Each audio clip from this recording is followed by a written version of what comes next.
Hello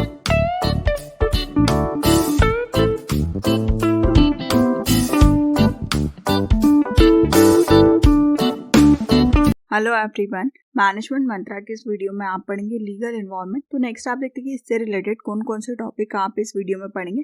first आता है what is legal environment of business, कि बिजनेस का लीगल एनवायरनमेंट क्या होता है, इसके नेचर, कैरेक्टरिस्टिक्स, इंपॉर्टेंस, इसका क्या इम्पैक्ट आता है, क्या डिफरेंट टाइप्स होते हैं, क्या डिफरेंट एक्ट होते हैं जो कि लीगल एनवायरनमेंट को अफेक्ट करते हैं। इनको डिटेल में देखने से पहले डिस्क्रिप्शन में आप बिजनेस एनवायरनमेंट से रिलेटेड डिफरेंट टॉपिक्स पे वीडियो देख सकते हैं। वीडियो अच्छा लगे तो प्लीज लाइक कीजिए, चैनल को सब्सक्राइब कीजिए और कमेंट कीजिए।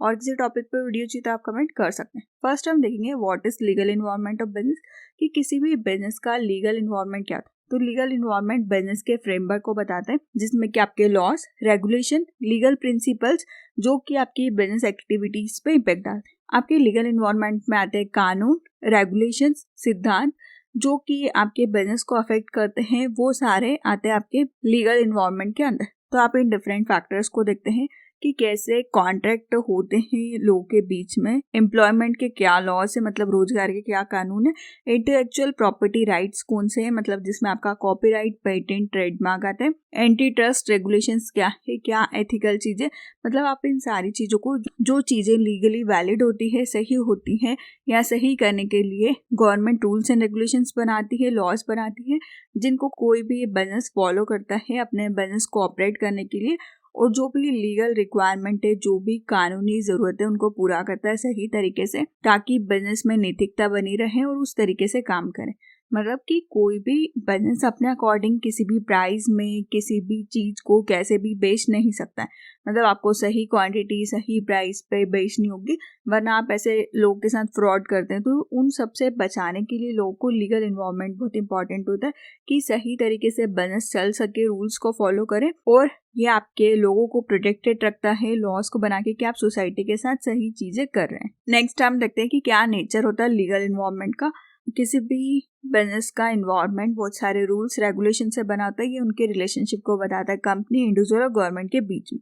तो इसका नेचर होता है, फर्स्ट आता है इंटरनेशनल बिजनेस। जो भी लीगल एनवायरनमेंट है वो इंटरनेशनल बिजनेस को मेंटेन करता है कि लोगों के बीच में अच्छा कम्युनिकेशन होना चाहिए, डिफरेंट कंट्रीज के बीच में अच्छे रिलेशनशिप होना चाहिए, मतलब एक कंट्री का दूसरे कंट्री के साथ में अच्छा रिलेशन होना चाहिए। यह आपके इंटरनेशनल बिजनेस के लिए बहुत इंपॉर्टेंट होता है कि आप दूसरे देश में जाते हैं, वहाँ के जो भी बिजनेस के लॉज है, मतलब वहाँ की जो कानून है वो अलग होते हैं, और वहाँ की जो गवर्नमेंट होती है वो डिफरेंट होती है। तो जिस भी कंट्री में आप जा रहे हैं वहाँ के रूल्स रेगुलेशन को आपको या वहाँ के लॉज को आपको फॉलो करना है। सेकेंड आता है टैक्सेशन पर्पस। जो भी लीगल एनवायरनमेंट है ये डील करता है कि जो भी कानून है, इनकम टैक्स का, सेल्स टैक्स का, प्रॉपर्टी टैक्स का, कंपनी इन सारे टैक्स को फॉलो करे, टैक्स के जो भी रूल्स बने हुए हैं और टाइमली टैक्स पे करें। नेक्स्ट आता है इन्वायरमेंटल रेगुलेशन। आप इसमें इन्वायरमेंट की रेगुलेशन रूल्स को फ्रेम करते हैं बिजनेस, कि आप कैसे इफिशिएंटली तरीके से इन्वायरमेंट को बिना अफेक्ट किए हुए चीजें या बिजनेस चला सकते हैं। तो ये रूल्स हेल्प करते हैं कि इन्वायरमेंट को आप ध्यान में रखें, इन्वायरमेंट को प्रोटेक्टेड रखें, मतलब आप कुछ भी पर्यावरण को या वातावरण को खराब नहीं कर रहे, डैमेज नहीं कर रहे, उसके अकॉर्डिंग आपका बिजनेस चल रहा है। फॉर एग्जाम्पल कि आपकी कुछ फैक्ट्री में से ज़्यादा धुआं नहीं निकलता है जो कि इन्वायरमेंट में पॉल्यूशन ज़्यादा करें, या कुछ भी केमिकल्स ऐसे नहीं निकलते हैं जो कि लोगों के लिए खराब हो, तो आपको इन्वायरमेंटल रेगुलेशन के जो फ्रेमवर्क है उनको फॉलो करना होता है। नेक्स्ट आता है इंटेलेक्चुअल प्रॉपर्टी, पेटेंट, ट्रेडमार्क और ट्रेड सीक्रेट्स। आप प्रोटेक्ट करते हैं लीगल रूल्स और रेगुलेशंस को जो भी किसी बिजनेस लीगल इन्वायरमेंट ने प्रोवाइड किए। तो आपको यहाँ पे जरूरत होती है कि आप रजिस्ट्रेशन करें, आप लोगों के राइट को प्रोटेक्टेड रखें। मतलब कि ये चीजें बताती कि किसी ने एक ने इन्वेंशन की है, उसको कोई और दूसरा सेम इन्वेंशन नहीं कर सकता है, सिर्फ वही व्यक्ति या वही कंपनी उस टाइप के प्रोडक्ट बना सकते हैं। तो ये आपके इंटेलेक्चुअल प्रॉपर्टीज को बताता है। नेक्स्ट आता है employment. Legal environment specific laws को बताता है कि क्या मिनिमम वेजेस होगा, मतलब आप लोगों को काम पे रख रहे हो तो आपको कम से कम कितना वेतन तो देना ही होगा, कितने घंटे आप उनसे काम करवा सकते हैं, सेफ्टी और सिक्योरिटी इसके जो कानून है आप उनको फॉलो करेंगे, और अदर लॉज को। तो एम्प्लॉयमेंट का जो लॉ है वो हेल्प करता है कि आप कैसे रिलेशनशिप को मेंटेन करते हैं एम्प्लॉयर और एम्प्लॉयज के बीच में इफेक्टिव तरीके से। तो ये लॉ आपको रेमेडीज प्रोवाइड करता है कि एम्प्लॉयज और एम्प्लॉयर के बीच में लड़ाई झगड़े या डिस्प्यूट्स भी ना हो। नेक्स्ट आता है कॉन्ट्रेक्चुअल एग्रीमेंट। लीगल इन्वायरमेंट किसी भी बिजनेस का हेल्प करता है फॉर्मिंग में, इन्फोर्सिंग में इंटरप्रिटेटिंग में कॉन्ट्रेक्चुअल एग्रीमेंट में, मतलब आप किसी भी चीज का कंपनी किसी के भी साथ कॉन्ट्रैक्ट करती, समझौता करती है, वो उस कॉन्ट्रैक्ट में फॉर एग्जांपल आपने किसी से प्रोडक्ट खरीदा तो आप कितने प्राइस में लेंगे, कितने टाइम तक लेंगे, कितने टाइम बाद पेमेंट करेंगे, इस तरह से सारी चीजें उस एग्रीमेंट में होती है। तो ये लीगल रो आपको फ्रेमवर्क प्रोवाइड करता है कि आप किस तरीके से कॉन्ट्रैक्ट कर सकते हैं, मतलब कि कॉन्ट्रैक्ट बताता है समझौते को कि दोनों ही पार्टीज उस चीज पे एग्री होती है और दोनों ही पार्टीज उसको फॉलो करती है। नेक्स्ट आता है बिजनेस फॉर्मेशन। बिजनेस का लीगल एनवायरनमेंट हेल्प करता है कि बिजनेस को आप कैसे फॉर्म करेंगे। तो इसमें आपके डिफरेंट रेगुलेशंस होते हैं बिजनेस लीगल एनवायरनमेंट के, जिसमें होता है लॉ, सोल प्रॉपर्टीज, कॉर्पोरेट या पार्टनरशिप फॉर्म। मतलब कोई अकेला व्यक्ति बिजनेस चला रहे, 2 लोग या 2 से ज्यादा लोग है, या कोई भी कॉर्पोरेशन है, मतलब ग्रुप ऑफ पीपल है जो भी किसी बेनिफिट के लिए काम करते हैं, तो या लिमिटेड लाइबिलिटी वाली कंपनी है कि लोगों की लिमिटेड लाइबिलिटी, तो इनके अकॉर्डिंग लीगल इन्वायरमेंट डिफरेंट होता है। मतलब आपको जिस टाइप की कंपनी है उस टाइप के कानून को फॉलो करना होता है। तो ये लॉज हेल्प करते हैं रजिस्ट्रेशन की प्रोसेस में कि आप किसी भी चीज का रजिस्ट्रेशन कैसे करेंगे, लाइसेंसिंग में और डिफरेंट टाइप के लॉज के लिए। नेक्स्ट हम देखते हैं कि क्या कैरेक्टरिस्टिक्स होते हैं लीगल एनवायरनमेंट के किसी भी बिजनेस के लिए, मतलब कि क्या विशेषताएं होती है लीगल एनवायरनमेंट की किसी भी बिजनेस के लिए। फर्स्ट आता है फेयरनेस। जो भी लीगल एनवायरनमेंट है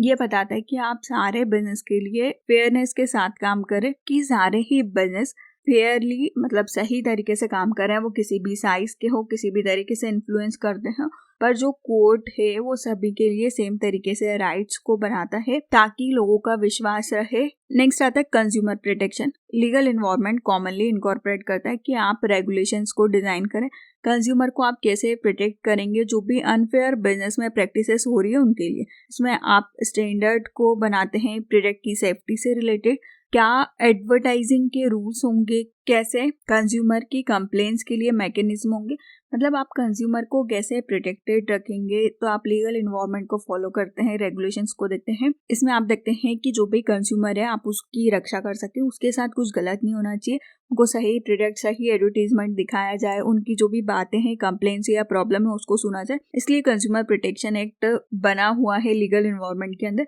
ताकि कंज्यूमर को प्रोटेक्टेड रखें। नेक्स्ट आता है सर्टेनिटी। बिजनेस को जरूरत होती है कि आप प्रेडिक्ट करें लीगल डिस्प्यूट्स अगर होते हैं तो उसके क्या आउटकम होंगे। लीगल एनवायरनमेंट देखता है कि बहुत सारी चीजें बिजनेस के अंदर अनसर्टेन है। फिर आप देखते हैं कि आप कैसे बिजनेस कहाँ पे इन्वेस्ट कर सकता है, कहाँ पे ग्रो कर सकता है जहाँ पे कि उनको रिस्क कम रहे और प्रॉफिट भी हो सके। मतलब जो चीजें आपके लिए निश्चित है कि यही होने वाला है आप उन चीजों पे काम करते हैं। नेक्स्ट आता है इफिशिएंसी। इफेक्टिव लीगल सिस्टम बहुत इंपॉर्टेंट होता है कि टाइमली जो भी डिस्प्यूट्स हो रहे हैं आप उसको रिजॉल्व करें, क्योंकि जो भी बिजनेस है वो जो लीगल प्रोसीजर होती है वो बहुत लंबी भी होती है और उसमें बहुत खर्चा भी लगता है। तो जितना हो सकता है आप लड़ाई झगड़े को वहीं पे सॉल्व करने की, बिजनेस खुद के अंदर ही सॉल्व करने की कोशिश करते हैं। नेक्स्ट आता है रेगुलेटरी एजेंसी। जो भी गवर्नमेंट की एजेंसीज है वो स्पेसिफिक इंडस्ट्रीज को देखती है, लीगल एनवायरनमेंट को देखती है, रेगुलेटरी बॉडीज की तरह ये मॉनिटर करती हैं कि कैसे आप चीजों को फॉलो करेंगे, क्या इंडस्ट्री के स्पेसिफिक लॉज हैं जिनको कि आपको फॉलो करना है। अभी तक हमने कैरेक्टरिस्टिक्स देखे, नेक्स्ट हम देखते हैं कि क्या इंपॉर्टेंस होते हैं लीगल एनवायरनमेंट के। फर्स्ट आता है बिजनेस कंप्लायंस। जो भी लीगल बिजनेस एनवायरनमेंट है वो बताता है कि आप यहाँ पे जो भी लॉज या रेगुलेशन मतलब जो भी नियम चाहिए, अनुपालन चाहिए, आप उनको फॉलो करते हैं। बिजनेस अगर रूल्स और रेगुलेशन को फॉलो नहीं कर पाता है तो उन पे पेनल्टीज लगती है, लीगल एक्शन लिए जाते हैं और कभी भी फाइन लग सकता है।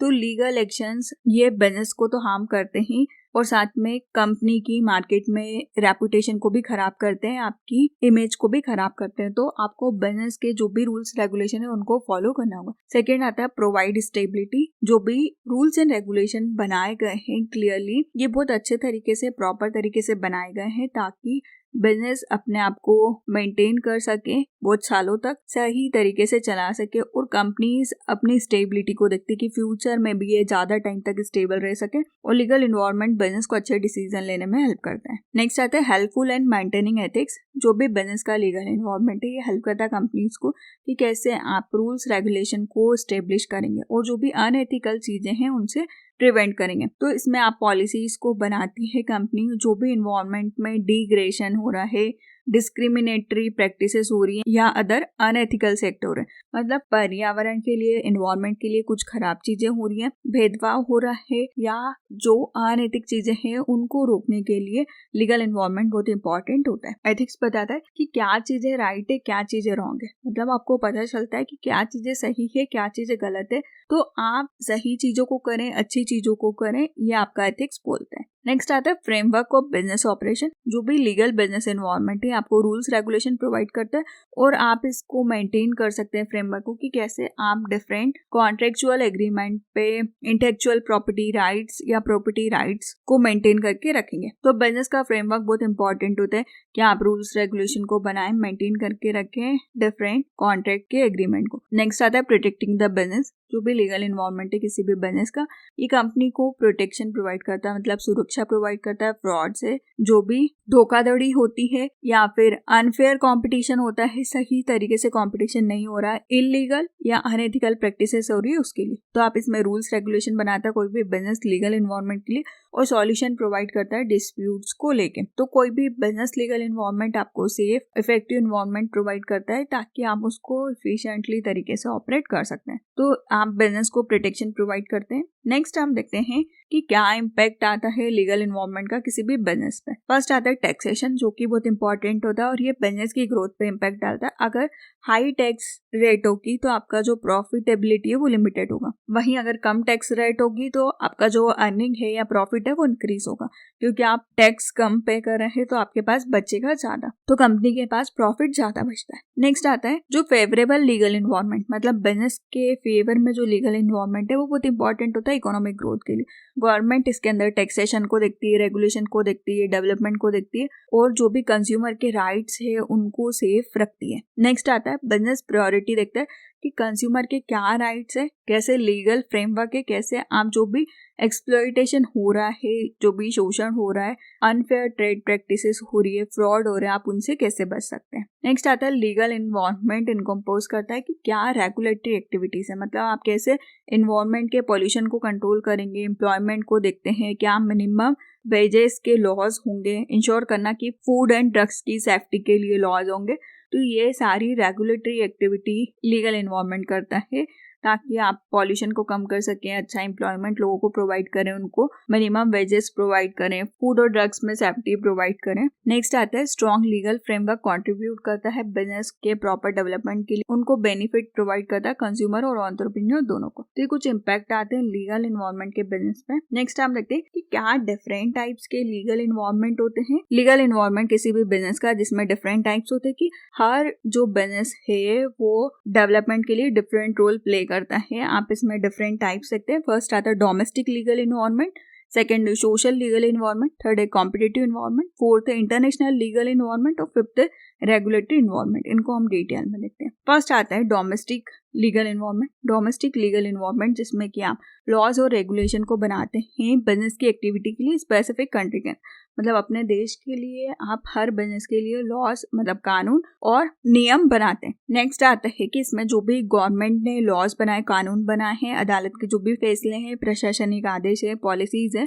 वो सब आपको पता चलती है। नेक्स्ट आता है जो भी लीगल सिस्टम है सिग्निफिकेंटली इन्फ्लुएंस करता है बिजनेस को, क्या शेपिंग के एस्पेक्ट्स हैं, कंपनीज कैसे उनको फॉर्मेशन करेगी और गुड्स एंड सर्विसेज के सेल्स के लिए आप उनको शेप देते हैं। नेक्स्ट आता है एग्जांपल, जो भी लॉज और रेगुलेशन है डोमेस्टिक लीगल एनवायरनमेंट के, इसमें आपका आता है labour law, environmental regulation, tax code, intellectual property right, anti trust regulation और कंज्यूमर प्रोटेक्शन एक्ट। मतलब ये आपने डोमेस्टिक लीगल एनवायरनमेंट बताता है किसी स्पेसिफिक कंट्री के अंदर आप उस देश के बिजनेस को चलाने के लिए जो लॉज बनाते हैं। सेकेंड आता है social legal environment. Social legal environment में इन्वॉल्व होता है कि आप इसमें सोसाइटी के लिए सोसाइटी के बिहेवियर को देखते हुए चीजें फ्रेमवर्क या नियमों को बनाते हैं, कानून को बनाते हैं। तो इसमें आप डिफरेंट लॉज को बनाते हैं। इसमें आपका आता है कल्चरल, एथिकल, सोशल वैल्यू जो कि डिफरेंट नॉर्म्स को बताती है आपके देश में रहने वाले लोगों का, नेशन के या कम्युनिटी के। नेक्स्ट आता है जो भी लीगल एनवायरनमेंट है, इसमें आप देखते हैं क्या पर्सनल राइट है, क्या सिविल लिबर्टी है,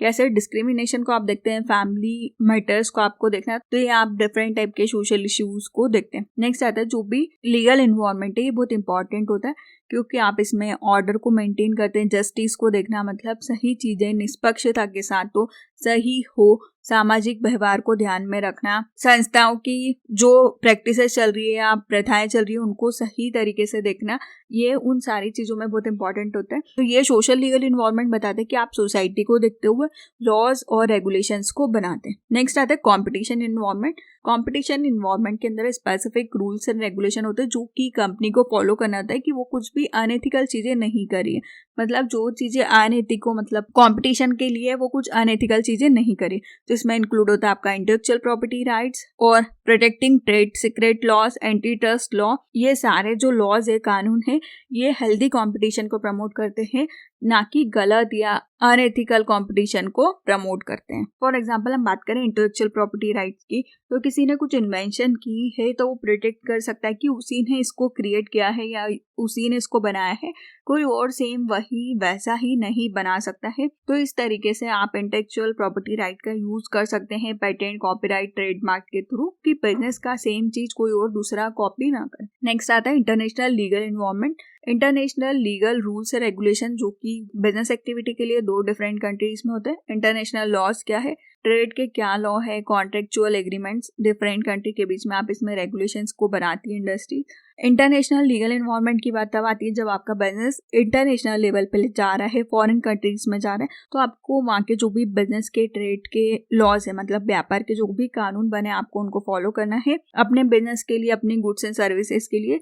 जितनी भी आप डिफरेंट कंट्रीज में जाएंगे वहाँ के रेगुलेशंस को आपको फॉलो करना होगा। नेक्स्ट आता है रेगुलेटरी इन्वॉल्वमेंट। रेगुलेटरी इन्वॉल्वमेंट में rules and regulation generally government agencies बनाती है, अथॉरिटीज बनाती हैं, जिसमें आप पब्लिक सेफ्टी, फेयर कंपटीशन को देखते हैं। फेडरल कम्युनिकेशन कमीशन आता है, सिक्योरिटी एक्सचेंज कमीशन आता है, ये कुछ रेगुलेटरी बॉडीज के एग्जांपल हैं। नेक्स्ट हम देखते हैं कि क्या डिफरेंट एस्पेक्ट होते हैं लीगल इन्वॉल्वमेंट के किसी भी बिजनेस में, या बात की जाए तो क्या डिफरेंट एक्ट होते हैं जो कि लीगल इन्वॉल्वमेंट को अफेक्ट करते हैं किसी भी बिजनेस के। तो इसमें डिफरेंट टाइप के लीगल इन्वॉल्वमेंट है, जिसमें कि आप रूल्स, रेगुलेशन और लॉ को बनाता है कोई भी बिजनेस, जिसमें आपका आता है इंडियन कॉन्ट्रैक्ट एक्ट 1872, सेकेंड है sales of goods act 1930, next है इंडियन पार्टनरशिप एक्ट, नेक्स्ट आता है कंपनी एक्ट ऑफ 2013, नेक्स्ट है consumer protection act 1986, competition act 2002, copyright act 1957, environmental protection act 1986 और आता है ट्रेडमार्क एक्ट 1999। इसके अलावा भी आप डिफरेंट टाइप के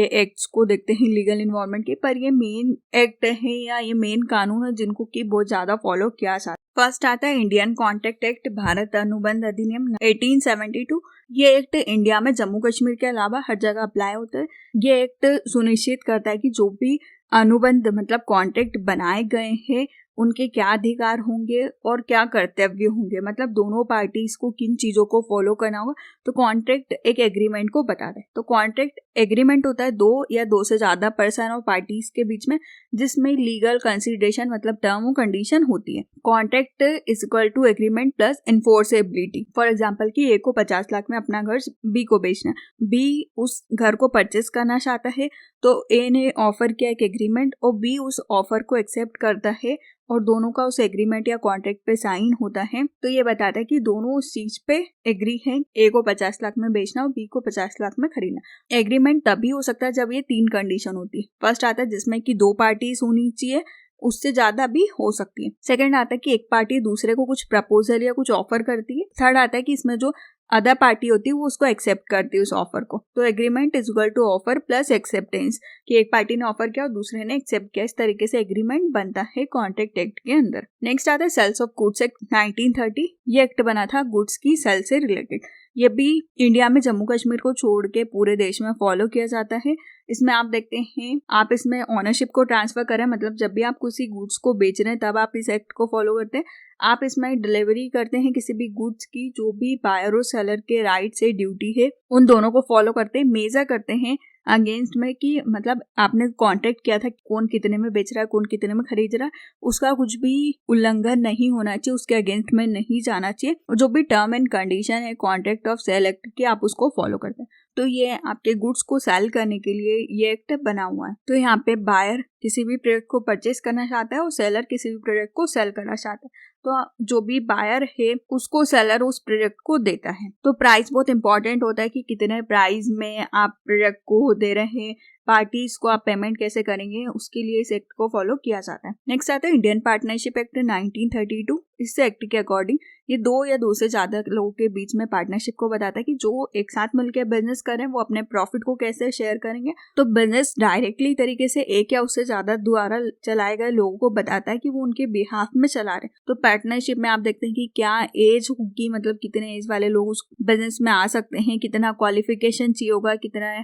साउंड माइंड होगा, मतलब कितने मानसिक रूप से स्वस्थ व्यक्ति उस बिजनेस को कर सकते हैं, या कोई अकेला व्यक्ति कर सकता है, या HUF मतलब हिंदू अनडिवाइडेड फैमिली, जो हमारे हिंदू में जो फैमिली बिजनेस चला रहा है वो भी इसका एग्जांपल है। इसमें आप कंपनी, ट्रस्टी, मैक्सिमम नंबर्स कितने होंगे, और पार्टनरशिप में 20 लोग ज्यादा से ज्यादा हो सकते हैं। तो आप इसमें पार्टनरशिप एक्ट को फॉलो करते हैं। इसके फीचर्स होते हैं, इनमें एग्रीमेंट होता है, बिजनेस में ट्रेड, ऑक्यूपेशन या प्रोफेशनल जिनका मोटिव प्रॉफिट अर्न करना हो, क्या ड्यूटीज होगी पार्टनरशिप की, और पार्टनर्स के क्या राइट होंगे, आप उसको पार्टनरशिप एक्ट में देखते हैं कि कौन कितना प्रॉफिट शेयर करेगा, अर्निंग या इंटरेस्ट या एडवांस पेमेंट, उन सारी चीजों के राइट्स होते हैं। तो ये कुछ फीचर्स होते हैं पार्टनरशिप एक्ट के। नेक्स्ट आता है कंपनी एक्ट ऑफ 2011। फर्स्ट आता है कंपनी फॉर्मेशन। इसमें आप डिफाइन करते हैं कि कंपनीज की क्या प्रोसेस होगी या क्या रिक्वायरमेंट होगी, मतलब कंपनीज कैसे बनेंगी, इसमें क्या डिफरेंट टाइप की कंपनीज आती है, कैसे आप उनको इनकॉर्पोरेट करेंगे,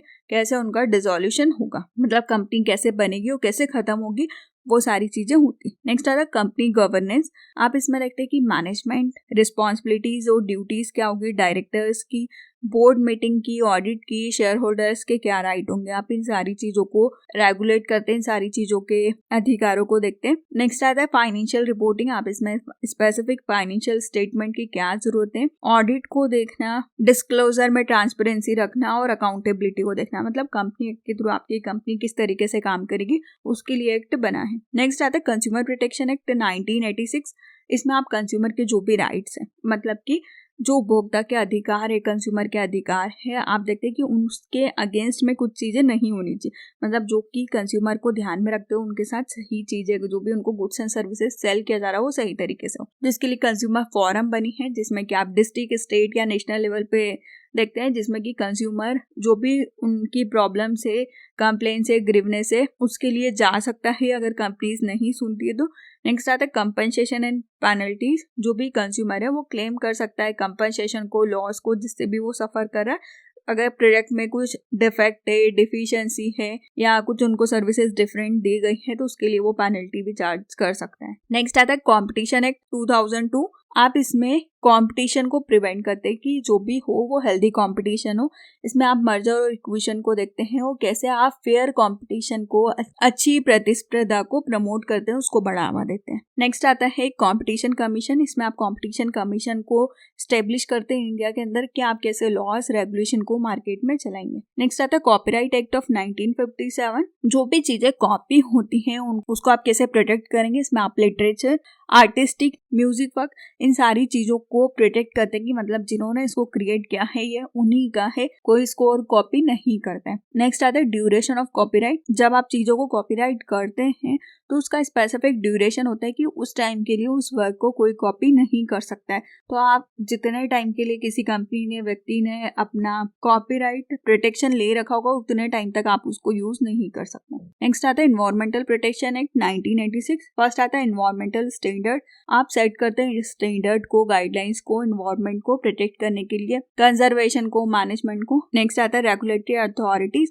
इसमें आप बॉडीज को स्टेब्लिश करते हैं कि क्या सेंट्रल पॉल्यूशन कंट्रोल बोर्ड है, CPCB, या स्टेट पॉल्यूशन कंट्रोल बोर्ड है, ये इन्वायरमेंट की रेगुलेशन को फॉलो करता है, मतलब इन्वायरमेंट को आप हार्म ना करें। इन्वायरमेंट इम्पैक्ट असेसमेंट को आप देखते हैं कि आपकी जो भी नए प्रोजेक्ट है, इंडस्ट्री है, एक्टिविटीज है, उससे इन्वायरमेंट पे उसका क्या इम्पैक्ट आने वाला है। नेक्स्ट आता है ट्रेडमार्क एक्ट 1999। ट्रेडमार्क रजिस्ट्रेशन करते हैं आप इसमें यूज करते हैं, प्रोटेक्ट करते हैं ट्रेडमार्क को, लोगों को, ब्रांड नेम को, मतलब कोई और उसको कॉपी ना करें, कोई और उसको नहीं ले सकता, वो सिर्फ आप ही के नाम पे रजिस्टर्ड है। नेक्स्ट आता है ट्रेडमार्क इन्फ्रिगेशन। इसमें आप देखते हैं कि क्या अनऑथराइज्ड यूज होते हैं, जो भी चीजें हैं उनका जो सही यूज नहीं हो रहा है, आप उससे भी अपने आप को प्रोटेक्टेड रखते हैं। तो ट्रेडमार्क में आप अपने आप को डिफरेंट बनाते हैं किसी और से। तो इसमें आप गुड्स एंड सर्विसेज के पैकेजिंग में, डिजाइनिंग में, ग्राफिक डिजाइनिंग में, मतलब आपका लोगो ट्रेडमार्क हो सकता है, कुछ भी ऐसी चीजें जो कि और कोई कॉपी ना करे, ताकि आपकी एक डिफरेंट इमेज बन सके। तो ये कुछ एक्ट्स होते हैं। तो इस वीडियो में आपने देखा कि लीगल इन्वॉल्वमेंट क्या होता है, इसके क्या नेचर होते हैं, इसके कैरेक्टरिस्टिक्स, इंपॉर्टेंस, इसका क्या इम्पैक्ट आता है, क्या डिफरेंट टाइप्स होते हैं, क्या डिफरेंट एक्ट होते हैं जो कि इसको इन्फ्लुएंस करते हैं। वीडियो अच्छा लगे तो प्लीज लाइक कीजिए, चैनल को सब्सक्राइब कीजिए और कमेंट कीजिए। और किसी टॉपिक पे वीडियो चाहिए तो आप कमेंट कर सकते हैं। Thank you.